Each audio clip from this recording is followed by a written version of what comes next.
नमस्कार good morning. आज April 9 तारिख बुधवार। आज दिन भरी अनेक बड़ गुरुत्वपूर्ण खबर गुड़िक आसी। राज्य में 1 लाख निजुक्ति सुजोग सृष्टि होब घोषणा है। अंपटे नुआ कॉरिडोर योजना करुँच राज्य सरकार। यह सहित सुभद्रा योजना को नहीं आसला बड़ खबर। अंपटे आसूँ राज्य को वर्षा, यह सहित स्कूल छात्र छात्री और मैट्रिक रिजल्ट को नहीं बड़ खबर आसी। तेज आसतु आज सकाळ आसी 25टी बड़ खबर उपर नजर पकाइबा। प्रथम खबर, मे मासरे प्रकाश पाइब मैट्रिक रिजल्ट। मे प्रथम सप्ताह प्रकाश पाइब मैट्रिक रिजल्ट। एने सूचना देले बोर्ड सभापति श्रीकांत तराई। तेबे विज्ञान प्रश्नपत्र रे 4 मार्क कम पाई किछि असुविधा नहीं। ग्रेस मार्क को नहीं परिचालना कमिटी निष्पत्ति नेब। तेबे आउ गोटे दिन मध्य खाता देखा सरिब। यह सहित क्यूआर कोड व्यवस्था द्वारा परीक्षा परिचालना सफल होइछि। मार्च 19 रे आरंभ होइतिला मैट्रिक खाता देखा। एबे मैट्रिक खाता देखा सरिछि। एथिरे 11,000 रु अधिक हाईस्कूल शिक्षक शिक्षयित्री नियोजित होइतिले। यह सहित रिजल्ट बाहरिबा दिन पिलामानकु मैट्रिक सर्टिफिकेट मिलिबो बोली कुहा जाइछि। परवर्ती खबर, 10 तारिख रु विद्यालय रे यूनिफाइड सिस्टम लागू कराजिबो। आसंता 10 तारिख रु विद्यालय रे शिक्षक शिक्षयित्री एवं छात्र छात्री पई यूनिफाइड ऑटो सेशन सिस्टम बा मॉड्यूल उपस्थापन लागू कराजिबो। ए नै ओस्पा पक्षरु जिला शिक्षा अधिकारी को निर्देश दिया जाइछि। तेबे ओकाक कंप्यूटर लैब रे मार्च 6 तारिख रु 13 तारिख मध्य रे जिला और ब्लॉक स्तर मास्टर ट्रेनर दिग्दर्शन कार्यक्रम होइतिला। तेबे जेउ जिले में एबे तालीम सरीनी 9 तारिख सुधा तालीम शेष करने को कहा जाइछि। 10 तारिख रु समस्त विद्यालय रे यूएसएस मॉड्यूल उपस्थापन सहित विद्यालय मॉनिटरिंग आरंभ करने को निर्देश दिया जाइछि। परवर्ती खबर, मार्च 22 रे समस्त को मिलिबो 5,000 टंका। पुणी 22 तारिख रे मिलिबो सुभद्रा टंका। जो माने योजनार लाभ पाइबाकू आवेदन करथिले सेमानक मध्यरु जे योग्य विवेचित हेबे सेमाने टंका पाइबे बोली उप मुख्यमंत्री प्रभाती परिड़ा कहिसंती। प्रभातींकर एही घोषणा परे एबे पुणी थरे सुभद्रा आवेदनकारी मध्यरे खुशीरे लहरी खेली जाइछि। पुणी मिलिबो सुभद्रा योजना टंका। 1,70,000 मध्यरु जे योग्य विवेचित हेबे सेमानकु मिलिबो 5,000 टंका। योग्य हिताधिकारी मानकु केमिति मिलिबो टंका ए नै राज्य सरकार व्यवस्था करुचंती। सुभद्रा योजना को नै सर्वे कराजिबो एवं अयोग्य हिताधिकारी मानकु छाड़ी समस्त योग्य हिताधिकारी मानकु टंका मिलिबो। गारमेंट फील्ड रे बिजनेस करिया पई चाहुचंती ताहाले जोगाजोग करंतु। कोलकातार सबुठ बड़ manufacturing and wholesaling garment business सहित प्रकाश एंटरप्राइज। साड़ी मात्र मिली जाउची 115 टंका। कुर्ती मिली जाउची मात्र 53 टंका। छोट पिलांका बाबा सूट आइटम मिली जाउची मात्र 36 टंका।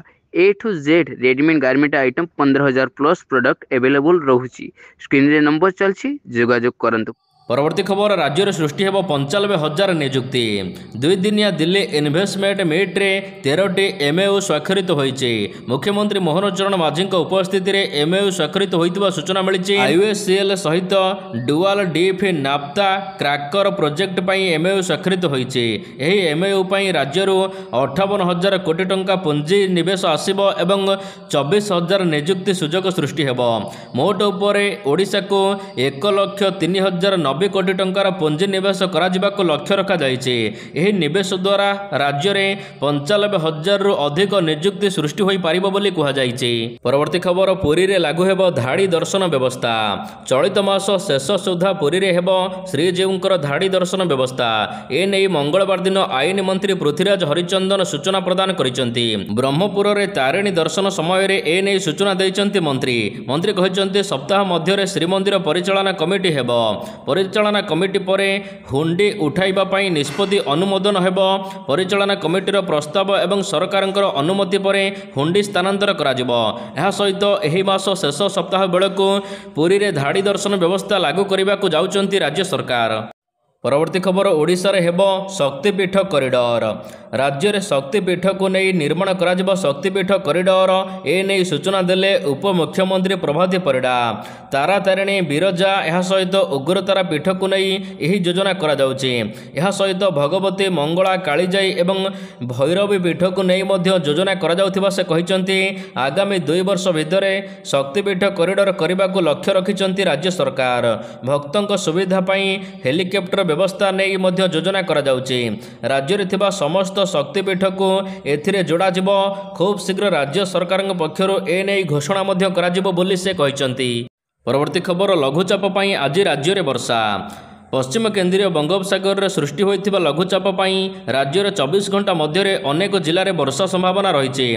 तेबे आज सुंदरगढ़, रायगड़ा, कोरापुट, मालकानगिरी, कंधमाल, संबलपुर यह सहित देवगढ़, बालेश्वर, भद्रक, जाजपुर, केन्द्रापड़ा, कटक, जगतसिंहपुर, गंजाम, गजपति, मयूरभंज, केन्दुझर आदि जिले में वर्षा सहित 30 ରୁ 50 किलोमीटर बेगर पवन बहिबार संभावना रही पाणीपाग विभाग कहिছে। सेपटे राज्य 14 तारिख पर्यंत राज्य में कालबैशाखीर प्रभाव रहिबो बोली आंचलिक पाणीपाग विज्ञान केन्द्र पक्षर पूर्वानुमान करा जायछि। परवर्ती खबर, पानी बिल पर लगिब स्मार्ट मीटर। राज्यर समस्त पौरा अंचल में विशुद्ध पानीय जल जोगाण व्यवस्था संपर्क में गृह निर्माण एवं नगर उन्नयन मंत्री डॉक्टर कृष्णचंद्र महापात्र समीक्षा करिसेंति। समीक्षा पर गणमाध्यम को सूचना दे मंत्री महापात्र कहिसेंति जे 2027 मार्च सुधा समस्त पौरा अंचल में गुणात्मक पानीय जल व्यवस्था कराइबा एवं प्रत्येक घरे 24 घंटा पहुँचब विशुद्ध पानीय जल।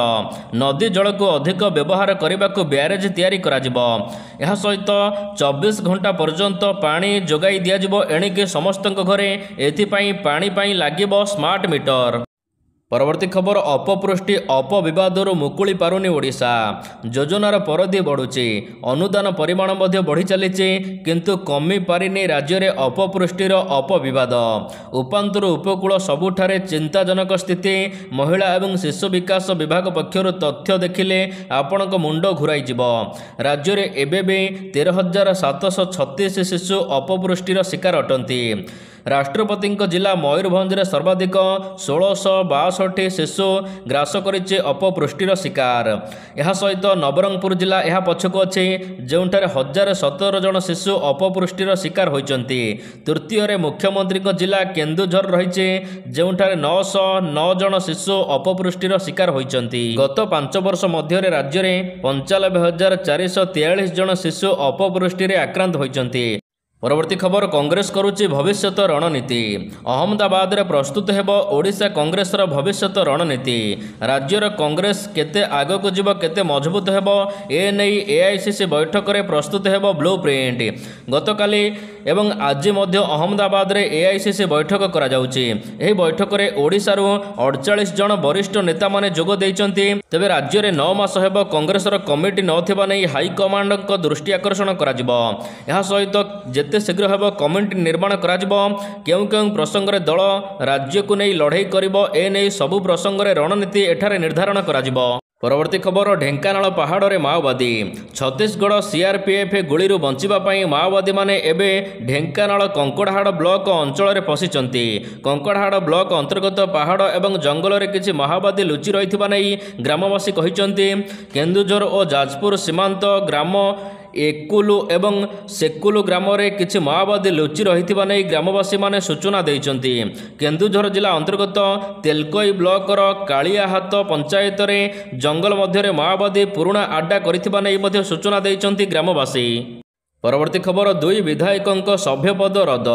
जयदेव विधायक अरविंद ढाली और तेलकोई विधायक प्रेमानंद नायकों सभ्यपद रद्द होइछि। ए नहीं गतकाली विधानसभा पक्षर विज्ञप्ति प्रकाश पाइछि। उभय बीजेडी छाड़ी बीजेपी रे जोग देबा परे ए नहीं सरकारी दल मुख्य सचेतक प्रशांत मुदुली बाचस्पति प्रमीला मल्लिकों दृष्टि आकर्षण करथिले।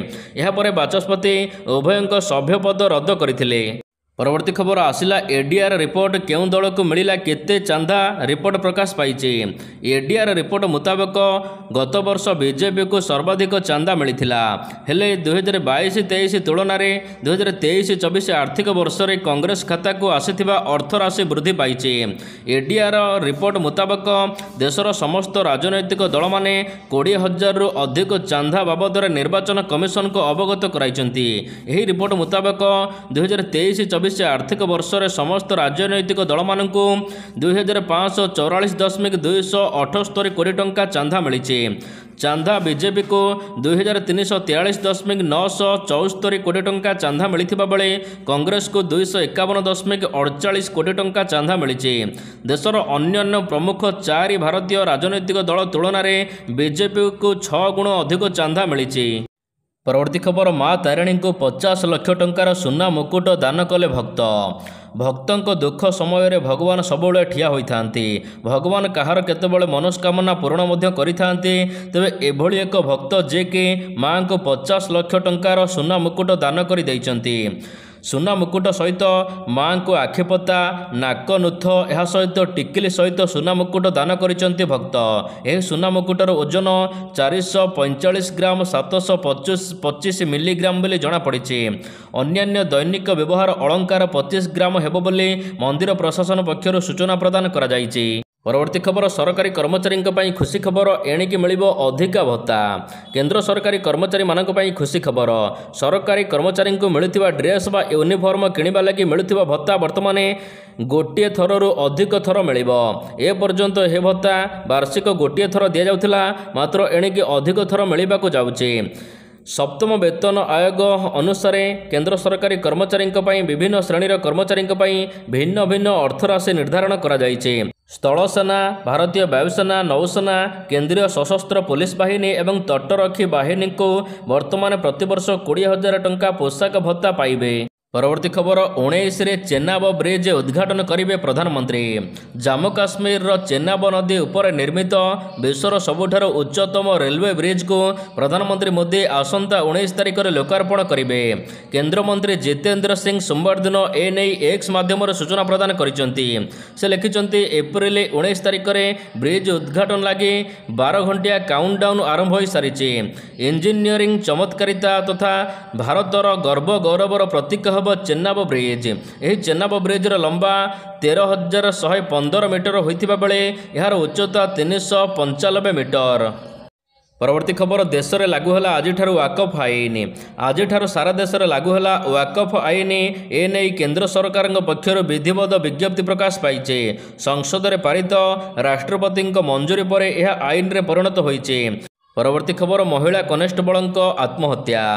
ବାଲେଶ୍ୱରରେ ଜଣେ ମହିଳା କନେଷ୍ଟବଳ ଆତ୍ମହତ୍ୟା କରିଥିବା ଚାଞ୍ଚଲ୍ୟକର ଖବର ସାମ୍ନାକୁ ଆସିଛି। ବାଲେଶ୍ୱର ପୋଲିସ ବାରାକରେ ନିଜ ରୁମ୍ରେ ବେକରେ ଓଢ଼ଣୀ ଲଗାଇ ଆତ୍ମହତ୍ୟା କରିଥିବା ଜଣାପଡ଼ିଛି। ମୃତ ମହିଳା କନେଷ୍ଟବଳଙ୍କ ନାଁ ହେଉଛି ଯଶୋଦା ଦାସ। କେଉଁ କାରଣରୁ ସେ ଆତ୍ମହତ୍ୟା କଲେ ଏ ନେଇ ସ୍ପଷ୍ଟ ହୋଇନାହିଁ କାରଣ, କିନ୍ତୁ ପ୍ରେମଜନିତ ଆତ୍ମହତ୍ୟା କରାଯାଇଥିବା ନେଇ ସନ୍ଦେହ କରାଯାଉଛି। ସେ 2023ରେ ଚାକିରିରେ ଯୋଗ ଦେଇଥିଲେ। ପରବର୍ତ୍ତୀ ଖବର ବଜାରକୁ ଆସିବ ନୂଆ 500 ଟଙ୍କିଆ note. Reserve bank of India ବଜାରକୁ ନୂଆ 500 ଟଙ୍କିଆ ଏବଂ 10 ଟଙ୍କିଆ ନୋଟ୍ ପ୍ରଚଳନ କରାଇବାକୁ ପ୍ରସ୍ତୁତ ହେଉଛି। ଦୁଇଟି ଯାକ ନୋଟ୍ରେ ବଡ଼ ପରିବର୍ତ୍ତନ ହେବା ନେଇ ଅନୁମାନ କରାଯାଉଛି। ତେବେ ସେଣ୍ଟ୍ରାଲ ବ୍ୟାଙ୍କ ପକ୍ଷରୁ ଏ ନେଇ ମିଳିଥିବା ସୂଚନା ଅନୁସାରେ ନୋଟ୍ରେ ହେବାକୁ ଥିବା ପରିବର୍ତ୍ତନରେ ଲୋକଙ୍କ ଉପରେ ବଡ଼ ପ୍ରଭାବ ପଡ଼ିବ ନାହିଁ।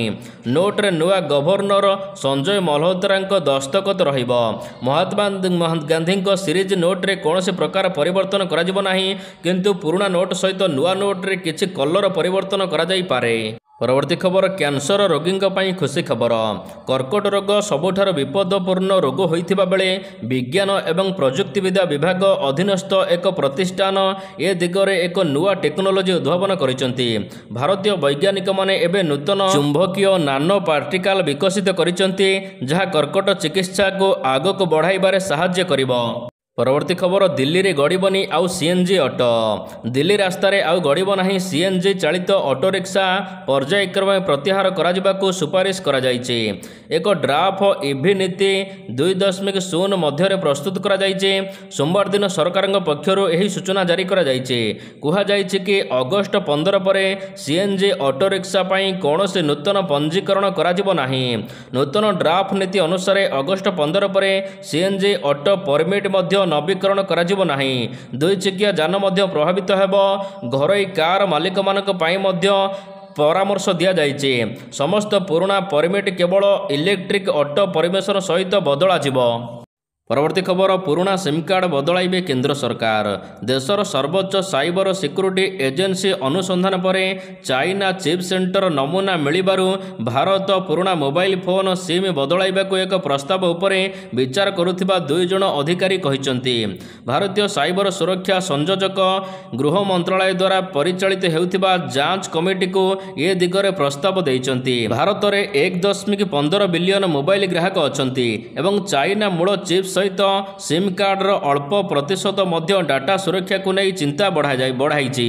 ପରବର୍ତ୍ତୀ ଖବର ପୁଣି କମିଲା ସୁନା ଦର। ବେଶ କିଛି ଦିନ ହେବ ସୁନା ବଜାରରେ ନିଆଁ ଲାଗିଥିବା ବେଳେ ଏବେ ସାମାନ୍ୟ କମିଛି ସୁନା ଦର। ତେବେ ରାଜଧାନୀ ଭୁବନେଶ୍ୱରରେ ଆଜି 24 କ୍ୟାରେଟ୍ ସୁନା 10 ଗ୍ରାମ ପିଛା 98,730 ଟଙ୍କା ରହିଥିବା ବେଳେ 22 କ୍ୟାରେଟ୍ ସୁନା ମୂଲ୍ୟ 82,250 ଟଙ୍କା ରହିଛି। ସେହିପରି ସୁନାର ମୂଲ୍ୟ ଏବେ ସାମାନ୍ୟ କମିଛି 3,000 ଟଙ୍କା ପର୍ଯ୍ୟନ୍ତ ସୁନା କମିଯାଇଛି ବୋଲି କୁହାଯାଉଛି। ପରବର୍ତ୍ତୀ ଖବର ତ୍ରିରାଷ୍ଟ୍ରୀୟ ସିରିଜ୍ ପାଇଁ ମହିଳା ଭାରତୀୟ ଦଳ ଘୋଷଣା। ଦକ୍ଷିଣ ଆଫ୍ରିକା ଶ୍ରୀଲଙ୍କା ବିପକ୍ଷରେ ତ୍ରିରାଷ୍ଟ୍ରୀୟ ସିରିଜ୍ ଖେଳିବ ଭାରତ। ଏପ୍ରିଲ 27ରେ ଭାରତ ଶ୍ରୀଲଙ୍କା କଲମ୍ବୋରେ ଖେଳାଯିବ ମ୍ୟାଚ୍ ଏବଂ 29 ତାରିଖରେ ଭାରତ ଦକ୍ଷିଣ ଆଫ୍ରିକା କଲମ୍ବୋରେ ମଧ୍ୟ ମ୍ୟାଚ୍ ଖେଳାଯିବ। ମେ 4ରେ ଭାରତ ଶ୍ରୀଲଙ୍କା କଲମ୍ବୋରେ ଖେଳାଯିବ ଏବଂ 7 ତାରିଖରେ ଭାରତ ଦକ୍ଷିଣ ଆଫ୍ରିକା କଲମ୍ବୋରେ ମ୍ୟାଚ୍ ଖେଳାଯିବ। ଏହି ସିରିଜ୍ ପାଇଁ ହରମନପ୍ରୀତ କୌର ଅଧିନାୟକ ଏବଂ ସ୍ମୃତି ମନ୍ଧନା ଉପ ଅଧିନାୟକ ଦାୟିତ୍ୱ ତୁଲାଇବେ।